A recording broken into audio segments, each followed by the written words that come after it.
Naririnig niyo ba ako? Sigaw po kaya, sigaw po. Pahinaan niyo naman po yung ano? Ay, sorry, kasalanan ko. Patuloy. Saglit lang. Nadamay si Bilis. Kulo ko ka, music ka. Ay, hinaan mo na. Baka manuntok yan. Oh, ano ba yung request mo? Pa eh. Parang video kito. Anong number? Ano yung lipas sabi mo. Lipas Yung... Oo, sige po. Saglit lang po. 158 ata yun. Saglit lang.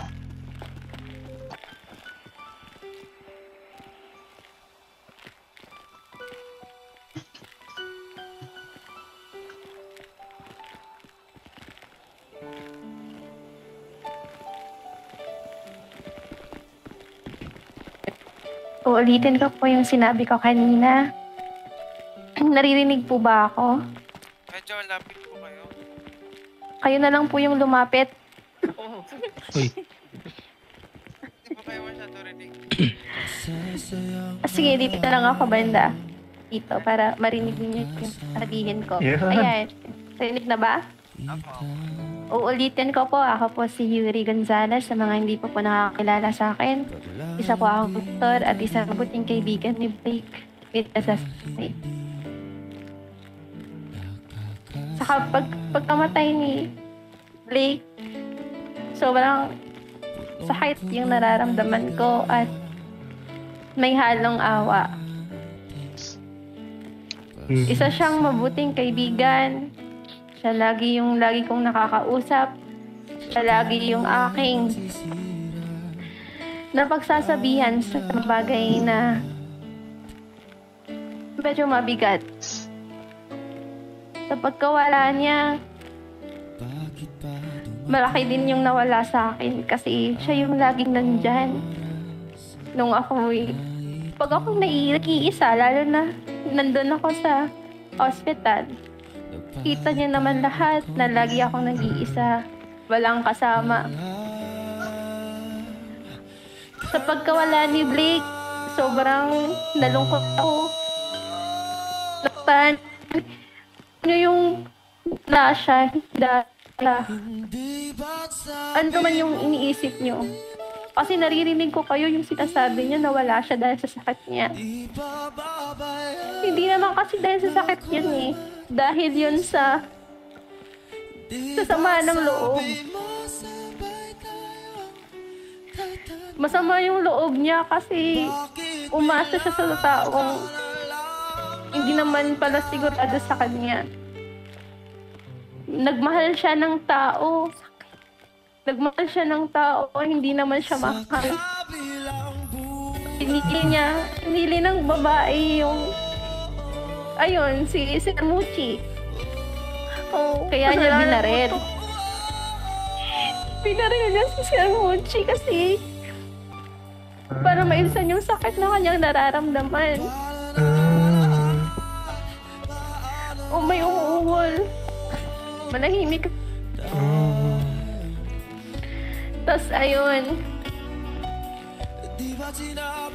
Sana pag wala mo, Blake, maging masaya ka sa kabilang buhay. Talagang sakit na yung nararamdaman.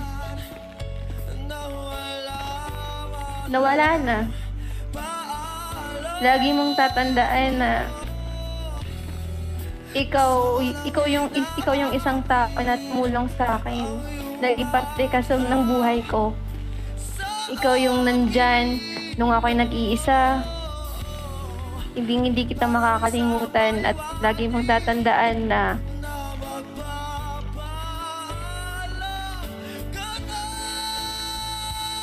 beat lang ako lagi. Maraming salamat at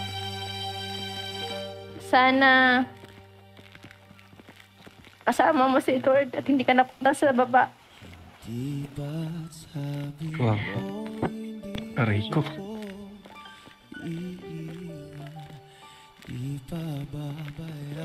Ayun, thank you so much, Doc Yuri. Okay. Sinong gustong sumunod? Sa ano, sa pag-speech, hindi susunod kay Blake, hindi. Sa pag-speech Mahirap lang. yan, tita. Oo.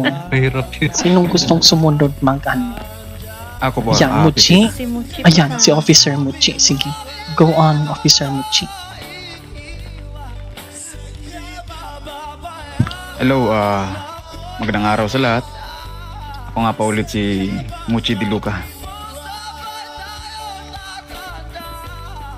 Maraming salamat sa inyong lahat kasi andito kayo para magpakitang suporta sa pamilya namin si Blake.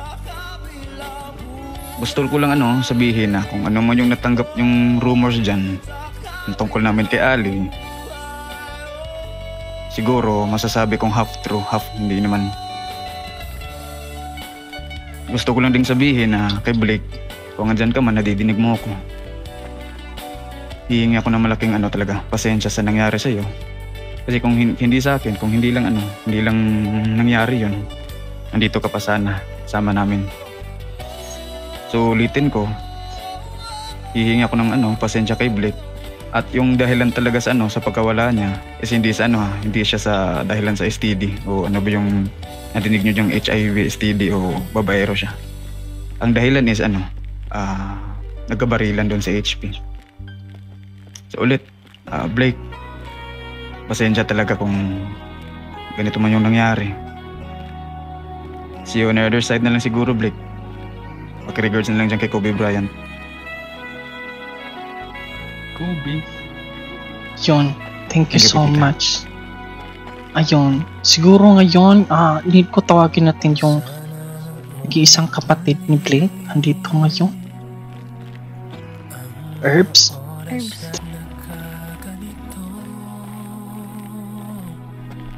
Ayun,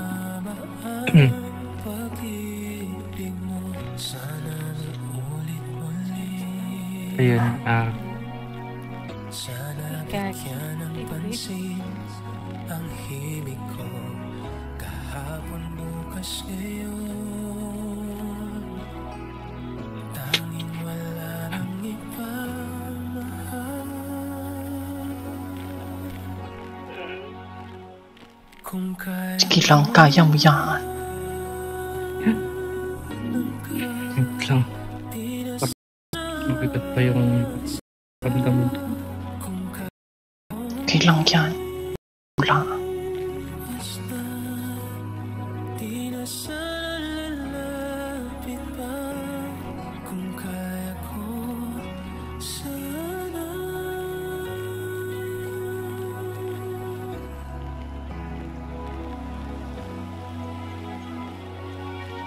Hinanap ata yung na-chat GPT niya.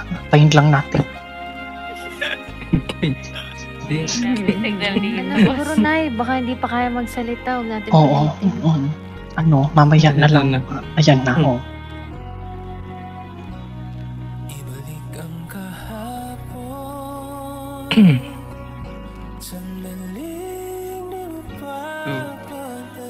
Magandang araw po sa inyong lahat. First of all, gusto ko pong magpasalamat sa inyong lahat na nandito ngayon, celebrate the life of someone very dear to us. My little brother, Blake Di Luca Miyazaki. Yes, my little brother. Maliit siya, but not in spirit. Blake was a small tornado, laughter, kalokohan, and endless curiosity. Minsan I'd look at him and wonder, paano nagkasya ang ganitong kalikot na utak sa ganitong kaliit na katawan? He was wild. He was funny. He was Blake. Blake wasn't just my brother.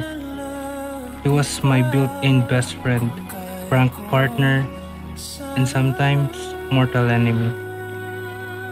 Lalo na pag naubos niya yung huling slice ng pizza. Pero bakit ganun? You could never stay mad at him kasi he had that smile.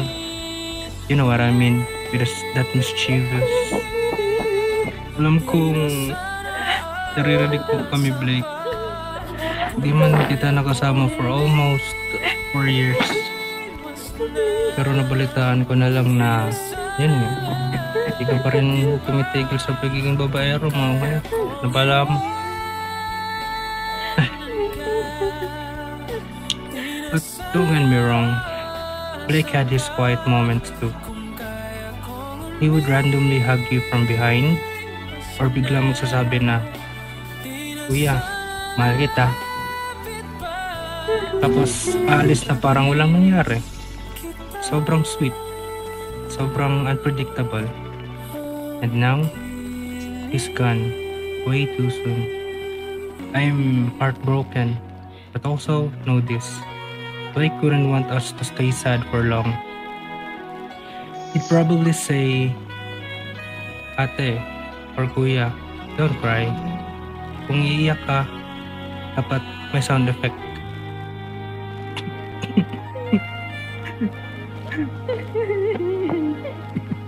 Or he'd pull a face and make us laugh and walk away like a boss.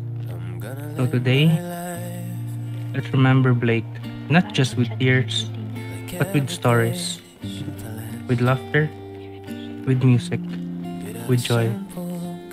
Because that's what he gave us.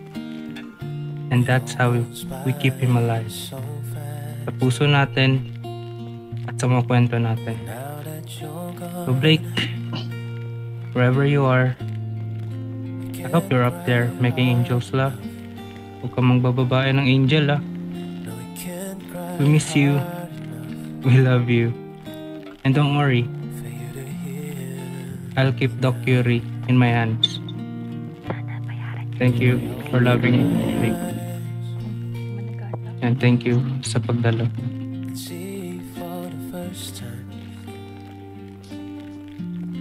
Yun, thank you so much.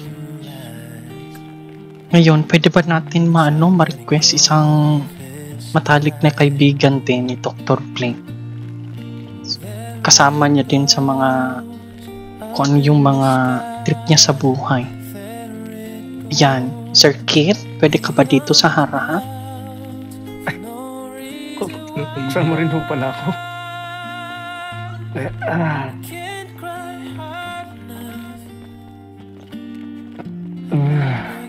I don't wanna make drama or something, but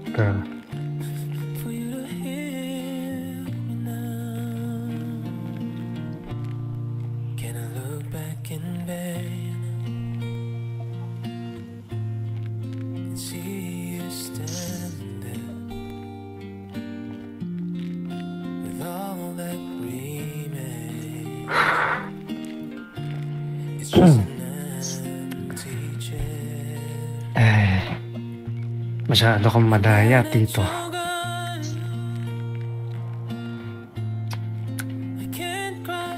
Akala ko pa naman, biruan lang natin noon, magkakasama tayo. Kung sinong unang mawawala sa atin.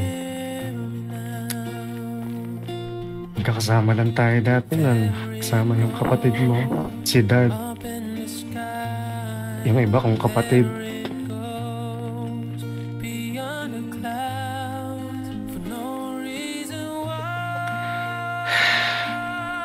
Niloloko ka lang naman namin dati. Na dahil sa kakababae mo, baka dyan ka na mapahamak. And yun na nga yung nangyari. Pagising ko, bigla na lang ganito yung nabalitaan ko and hindi ko alam kung ano yung mararamdaman ko eh. Dapat ba akong magalit sa gumawa sa'yo nito or maging masaya na lang?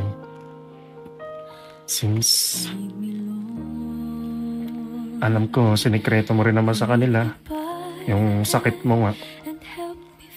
I know na hindi naman sila kumbaga di na para ipaalam sa kanila, pero at least let's just say tapos na yung paghihirap o nakaraos ka na rin. Yun, thank you so much, Sir Kit. Ayun. Sino ba yung gustong sumunod sa pag-speech? Itong sa sa mga babae natin. Baka meron pang gustong magsalita dyan. Ayun, may sasabihin ka ba, Rosa? Lintik lumipat lang. Sige, ako na lang.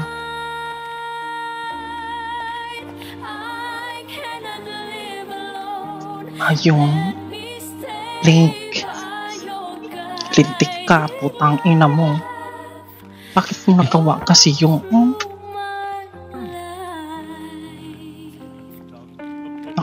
Nay, yung high Hindi, blood mo. gusto ko lang ilabas yung galit ko. Hindi ko kasi nakausap before niya. Naku. Pasensyahan niyo na po Mamatay ako. ka. Sige po. Ito, once again, thank you po sa ating lahat. Mga kaibigan, kapamilya, kapadoktor, at syempre, sa mga babaeng binilhan ni Doc Bilik ng sasakyan. Narito tayo ngayon, hindi lang para magluksa, kundi para magpasalamat sa buhay ni Doc, ang nag-iisang doktor na may puso sa lahat. Lalo na sa mga babaeng may mahabang pilik mata at nakakrap top. Lintik ka, Blake. Si Doc ay isang haligi ng bayan yaan. Hindi lang dahil lagi siyang on call, kundi dahil siyang fall sa maling babae. Fall sa mga doc. Yung sa mga fall sa doc, pa-check up ako.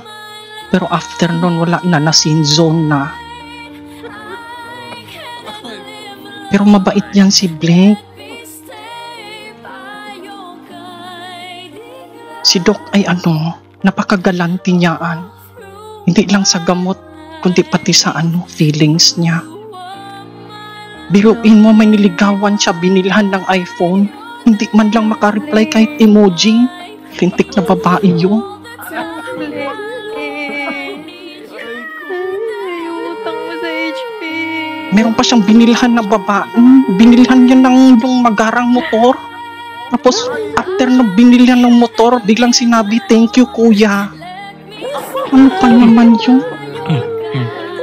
At kahit masakit, si Doc Blake, kilala ko yan, hindi yan sumusuko.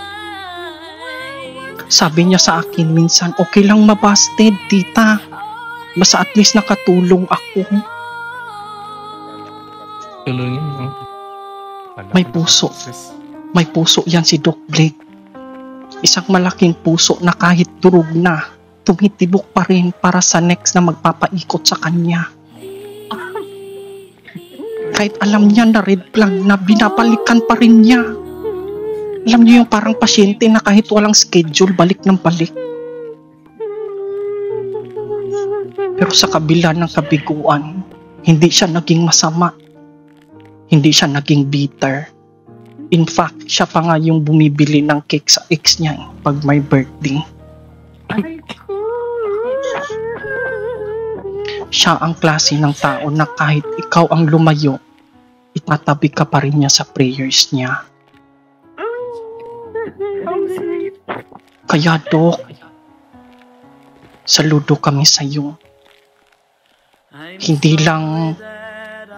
Hindi lang magaling ka ng doktor sa katawan, kundi doktor ka rin sa mga broken hearts. Kasi palagi mo kinukomfort yung mga tao dyan. At sa daming beses mo na nabasti, ikaw na ata ang may loyalty card, good member ka ata ng friend zone.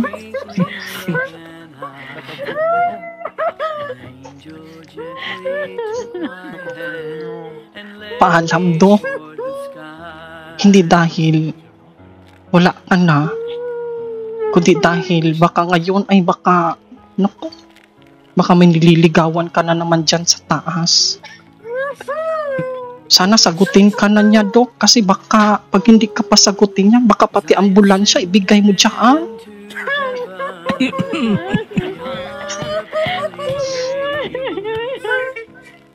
Mahal na mahal ka namin, Doc. Ikaw ang doktor na hindi kailanman naging taken, pero laging taken for granted. Aray! Aray ko. He said, enter into paradise, 'cause heaven's now your home. I fought the fight, I finished the race. Hindi ko lang itong rose ko. Throughout the O sa mga mag-aalay ng rosas nila, o sige, now is the time. Ialay nyo na yung rosas kay Doc Blake for final viewing. no longer do I suffer. My body's been made whole. I'm flying with the angels. Heaven's now my home. Alam, God told me not to natalik kong kaibigang doktor na babaero. Ano daw? Nagtatalik sila? Ano ba yun? Hindi ko narinig. Matalik, hindi kami nagtalik niya. Ay, matalik na magkaibigan. Munti ka na sana nang kaso hindi natuloy. May pumasok na nurse kasi. Alam, I finished the race. Throughout the trials, please, brother. I kept my faith. No longer do I suffer. My body's been made whole. I'm flying with the angels. Heaven's now my home. I'm flying with the angels. Heaven's now my home. Ayun.